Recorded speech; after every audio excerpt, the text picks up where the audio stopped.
Muggleborn Slytherin here. I am back with a video. It's a Harry Potter themed one. Today I am going to be discussing my opinions on 10 Harry Potter characters I've got on a list here. House pride. The first character I'm going to discuss is Harry. Obviously, he's the main one. In the book, we get a lot of insight to him, and we really do get deep into his thoughts and everything, because, you know, main character from his point of view mostly, and he's a really nice character, but he is a bit stupid sometimes. A lot gets past him. But yeah, he's a really good character. He's really lovable, and he's so innocent and naive, and he don't really know much about the magical community, which is really nice, because as going there for the first time myself, I felt like me and him were in the same boat, and we kind of learned together. In the movie, it's a bit the same, but a lot of his good lines have been taken away, and he's not really the same. I mean, obviously he's the same, but he's not as sassy, if that makes sense. In the book, he's got those awesome lines like, "There's no need to call me Sir, Professor," and all that, and you don't get that in the movies. The second character is Ron. I mean, in the book, I wasn't really too sure about him. He just seemed always seemed a little bit too mean. I mean, he does have that nice caring side as well, but there are some moments where I just don't agree with him. My favourite moments in the book are where he insults Snape, like, not insults Snape, but has a go at him because you asked a question and she had the answer. Why ask if you don't want to be told? Whereas in the book, he had that taken away from him, and he's like, he's got a point, you know. I don't like that. Also, he's just a really supportive friend to Harry, but they really underdid the Goblet of Fire. I mean,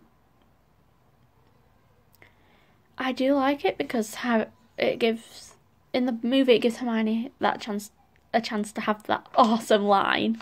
I think we all know what I'm talking about. When they're by the lake and she's having to deliver messages between the two of them.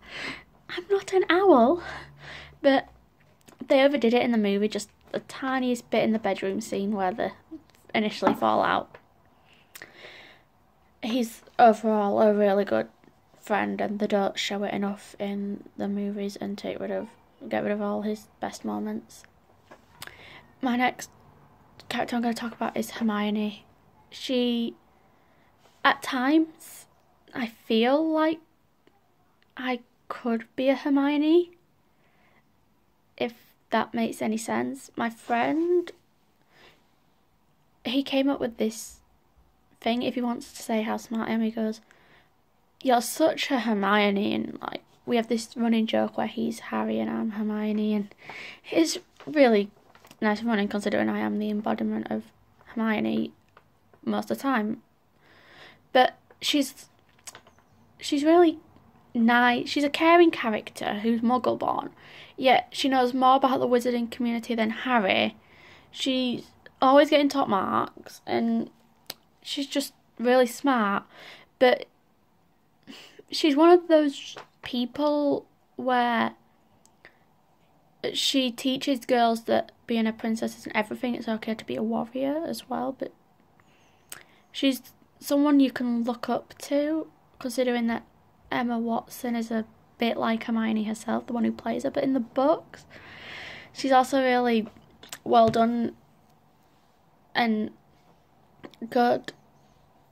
But I think in the movies, she's also really good, and she has quite a few good lines in the book as well, like a few better lines in the movies. The books are good lines, but sometimes the movies do have better lines for her. Neville. Where to begin with Neville? Book Neville. I feel sympathy for him, I do. But I didn't like him as much in the book as I did in the movie. In the movie, his favourite line, which I sometimes use myself, because perfectly well describes him and sometimes me. It's in the second movie. He's hanging from the chandelier, and he basically goes, "Why is it always me?" And that's me every time I have an accident pro moment. Yeah, he has more character development in the movies, and we see him grow as a person, and yeah, and he ends up cutting the head off the snake. It's amazing. But I'm not, there's this scene from the movie from the book, the bit from the book that I really wanted to be in the movie. It was the bit at St Mungo's when they see Neville and find out what happened to his parents, because it left us on the hanger of only Harry knowing, and he never mentioned it again. So yeah, but Neville's character development in the movie is better than in the book. We've got Dean, which we don't know much about him. All we know is that he dated Ginny, but he does have a few lines. We don't know much about him in the book. He's a bit more there, and we know that he is on the run in the last one from the Snatchers.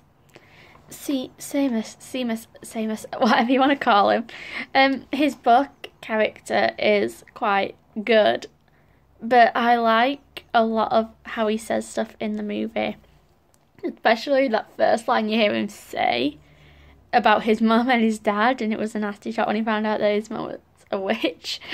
It says it so fast, and I like it when, like, in the book, it never shows you it never explains many of how most of his stuff explodes, but in the movie you get a few funny moments with that. Mostly there's two in the first one, and then he mentions, if you listen very carefully in Goblet of Fire, he says, "It's not my fault, it's not like I try to blow things up." If you listen very carefully when Harry's walking over to Ron to tell him to stay away from him. And in The Half-Blood Prince, when they're doing that thing where they're trying to make the living deaf, he puts something in the potion and explodes right in front of his face. Yeah, he's a good character. The next one I want to talk about, and I'm really excited to talk about this character, is Draco. You see, in both the books and the movies, Draco is awesome. In the books, he's written off a bit meaner than I think he's meant to seem. You see, he is a bit of a bully, but I don't know, it's like you either like him or you don't.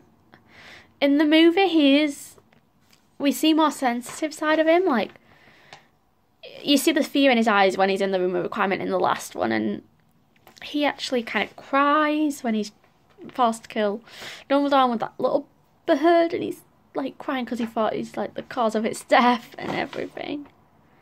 But one bit that wasn't in the movie that I would have liked to see was where he's begging the Death Eater, saying, "I'm Draco Malfoy, I'm Draco Malfoy," and he gets punched.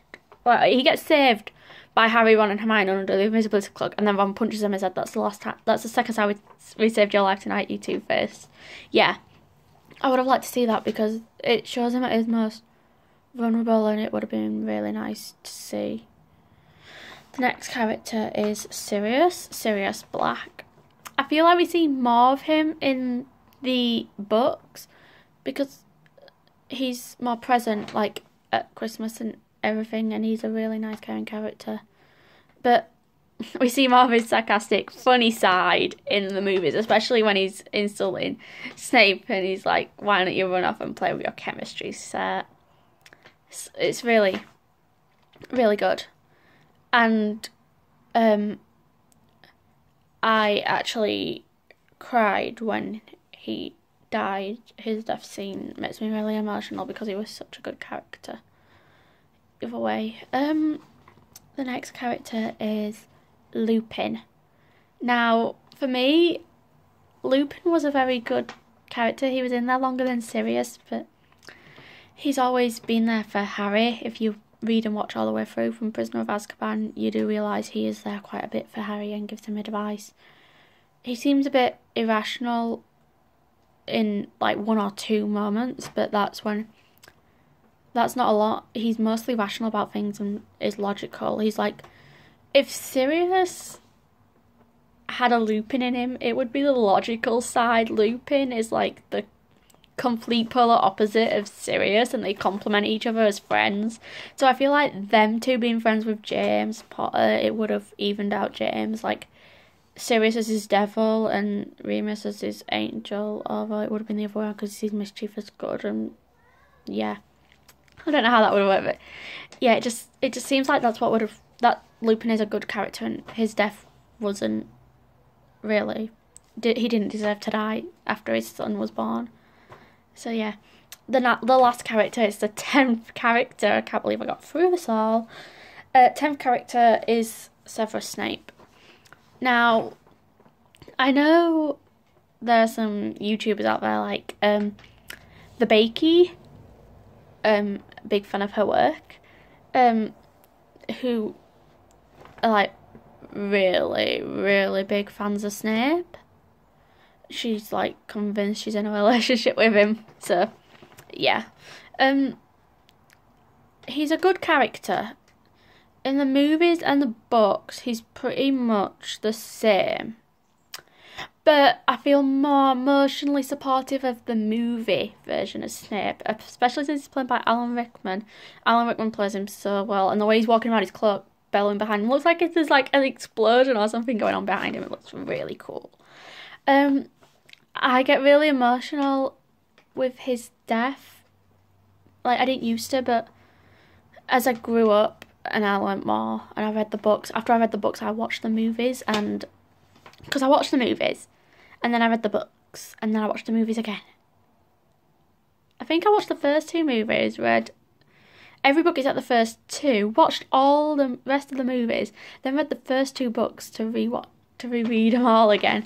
I get more emotional every time with his death because he was true, and I think he actually did grow to care for Harry in some way, because in his memories also get very emotional. He's like, you've been raising him like a pig for slaughter, and he sounds really mad. And when he says always, it's like, oh, he does have a heart, he does care, and you don't see a lot of the caring side of him.